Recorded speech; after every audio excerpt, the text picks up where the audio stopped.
Diabetes, this is quite a large chapter.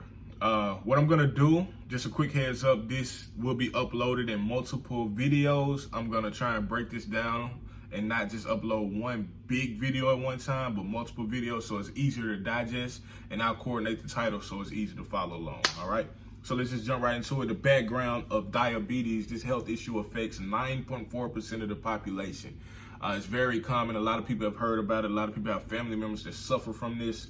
And it is distinguished by hyperglycemia, or increased blood sugar, what is commonly referred to as. This occurs from decreased insulin secretion from the pancreas. That is important. We will revisit that.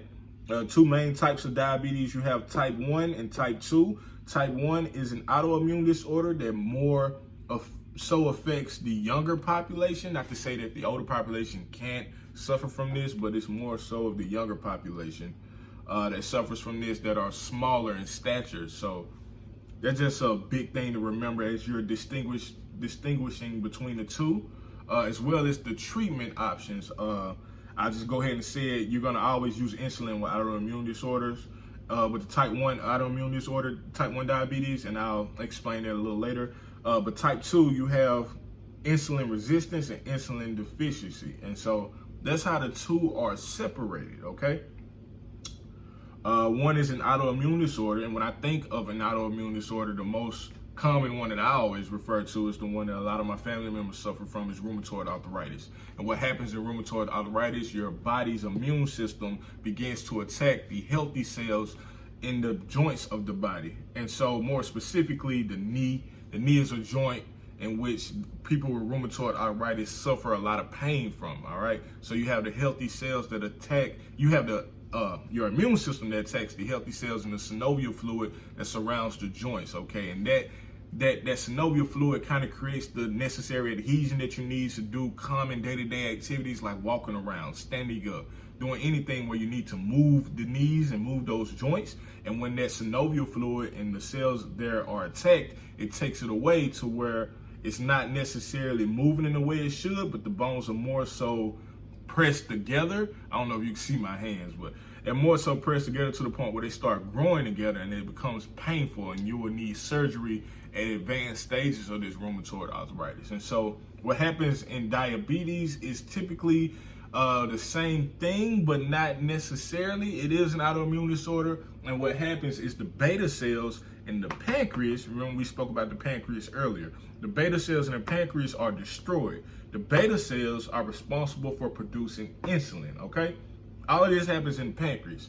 Without your beta cells, insulin can't be produced. And this is important for regulating your blood sugar, hence the hyperglycemia that characterizes or distinguishes diabetes as one of the major health issues in society, okay? So always keep that in mind. This is why you're gonna always treat type 1 diabetes patients with insulin. And so just keep that in mind, okay?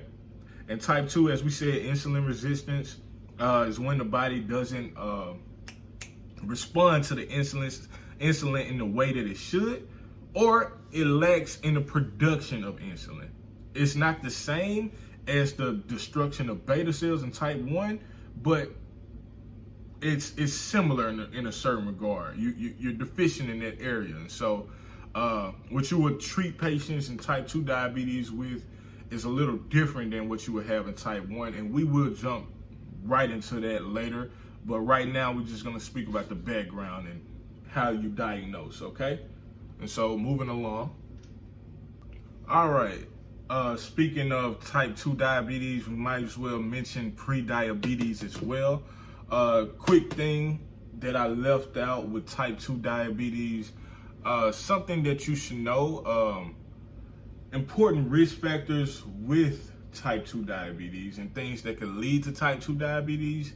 And when you're speaking about that, you might as well speak about pre-diabetes as well. Pre-diabetes is the increased risk of developing diabetes, okay? And I feel like I just said diabetes like 50 times.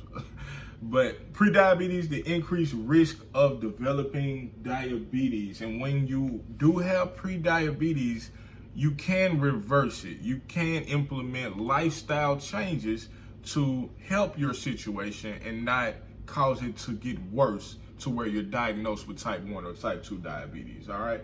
And so important things to know with this is weight control. If you're overeating, indulging in foods that you shouldn't be, and you've let yourself go to the point where you put on an excess amount of weight to where your BMI, your body mass index, is greater than 35 kilograms per meter squared. Let me write this down. And so, yeah, I'm just talking. Stop it. Okay, moving right along, we were just speaking about diabetes type 2. And to get more into that, I thought we should jump right into pre-diabetes. But right before, I think the last thing we spoke about was the insulin deficiency that characterizes type 2 diabetes. And what happens with that is the pancreatic beta cells produce less insulin over time as they become damaged, okay? And so when that occurs, hyperglycemia gradually develops. And this is a big reason as to why type 2 diabetes is not often noticed quickly, okay? So just keep that in mind. Some other things that are associated with type 2 diabetes that are big that you should probably know, that I should probably know as I'm studying for my exams, is that obesity is one of those big characteristics. Physical inactivity, if you're someone that lives a more sedentary lifestyle, not moving around, such as students in pharmacy school who just eat and don't work out like they used to, that is a big thing that is associated with type 2 diabetes, which is why exercising is important, which is why paying attention to what you consume is important, you know, healthy diets and whatnot. And so lifestyle changes are always essential to maintain your body's health. We're human, we're all gonna break down at some point, but the best thing we can do is to value our temple and treat ourselves like we matter. We can't just overindulge in temptation because foods look a certain way. And if you do, you may find yourself on medications for the rest of your life. That is a big cost issue. That is a big thing with adherence, because now you got to wake up in the morning and remember to take your shot. You got to wake up, if you have high blood pressure, you got to wake up in the morning and remember to take these medications. You got to do so much, and if you can avoid that, you should. All right. Another big thing is the family history of diabetes. That is another big indicator or another big risk factor for developing type 2 diabetes. And so there are already a lot of things that are against you. Let's not let discipline be one of them in terms of what we eat and what we consume, okay? And so pre-diabetes is when you have an increased risk of developing diabetes, sort of like the things we just spoke on. And three things I have here is when your body mass index is greater than or equal to 35 kilograms per meter squared. In these patients that are diagnosed with pre-diabetes, metformin can help. If you're less than 60 years of age with this, and if you're a woman with gestational diabetes, all right? And so that's just something to keep in mind, and we're gonna move on. So moving on, we should speak about more in detail about certain risk factors for type 2 diabetes. I know I just mentioned a bunch of things, but there are some others you should also keep in mind. Being overweight, being greater than 25 kilograms per meter squared, something we just spoke about, as well as the physical inactivity and the family history.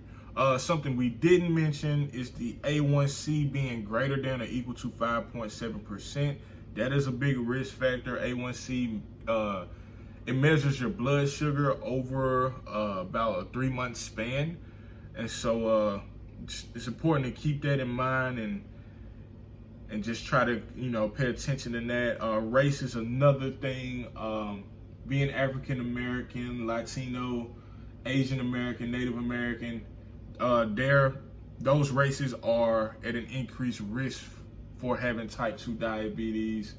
Hypertension, if you're diagnosed with hypertension, that will put you at an increased risk for type 2 diabetes. Smoking, as we spoke about in previous videos, smoking is never good for you. There's no positives to smoking. You just shouldn't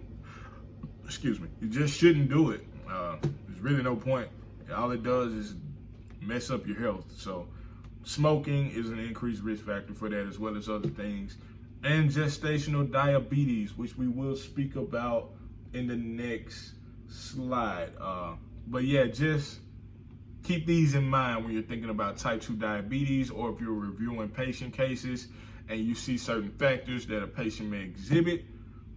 It can lead your mind to knowing, okay, this patient may have diabetes, and then that can kind of like help guide your thinking as to how to start treating them or start advising them in the proper direction to, just help them to experience the highest quality of life. All right.